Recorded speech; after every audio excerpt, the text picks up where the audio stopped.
যার আমার মতো শাশুড়ি সে কিভাবে ভালো থাকতে পারে? আরে বোন, এটা আমাদের ভুল হচ্ছে। আমরা এক জায়গায় বসে নিজেদের ভালো মন্দ কথা আলোচনা না করে একে অপরের গীবত করা শুরু করে দিয়েছি। রাসূল ইসলাম এই বিষয়ে কঠিন নির্দেশ দিয়েছে। তিনি বলেন, আল গীবতু আশাদ্দু মিনাজ জিনা, গীবত পরনিন্দা ব্যভিচার থেকেও বড় গুনাহ। আরে এত কঠিন গুনাহ? তাহলে শোনো, কারো অনুপস্থিতিতে তার দোষ অন্যের সামনে তুলে ধরা ইসলামী শরীয়তে বড় গুনাহ। হাদিসে বর্ণিত, তোমরা অন্যের দোষ খুঁজে বেড়াবে না। যারা অন্যের দোষ খুঁজে বেড়ায় তাদের জন্য রয়েছে ধ্বংসের দুঃসংবাদ।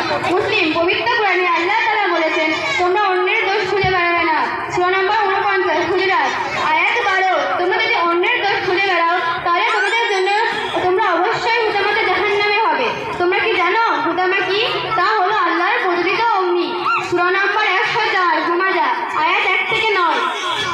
শুধু তাই নয়, মদ, পান, চুরি, ডাকাতি, ব্যভিচার ইত্যাদি থেকে মারাত্মক ও নিকৃষ্টতম গুনাহ হলো গীবত। অন্যান্য পাপ তাওবা দ্বারা মাফ হয়, কিন্তু গুনাহের পাপ শুধু তাওবা দ্বারা মাফ হয় না। যার গীবত করা হয়েছে সে ব্যক্তি যদি মাফ করে তবেই আল্লাহ তাআলার কাছে মাফ পাওয়া যেতে পারে। গীবত বা পরনিন্দা ইসলাম শরীয়তে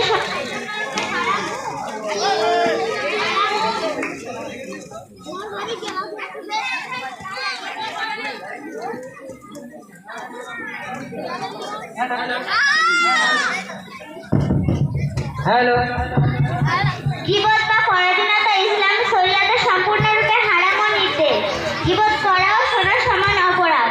মদ, পান, চুরি, ডাকাতি, ব্যভিচার ইত্যাদি থেকে মারাত্মক ও নিকৃষ্টতম গুনাহ হলো গীবত।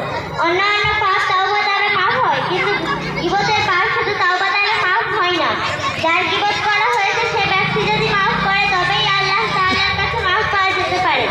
একটি কবিরা গুনাহ কাউকে জাহান্নামে নেওয়ার জন্য যথেষ্ট। বোন, তুমি ঠিক বলেছ। আমরা বক্তব্যে পড়েছি, কেউ যদি আপনার সঙ্গে বসে অন্যের গীবত করে তখন তাকে থামতে বলুন। আল্লাহর রাসূলের কথা স্মরণ করিয়া দিয়ে সাবধান করুন। যদি তাতে কাজ না হয় তবে সেখান থেকে সরে আসুন। মহানবী হযরত মুহাম্মদ সাল্লাল্লাহু আলাইহি ওয়াসাল্লাম বলেছেন, পরনিন্দকারী জান্নাতে প্রবেশ করতে পারবে না।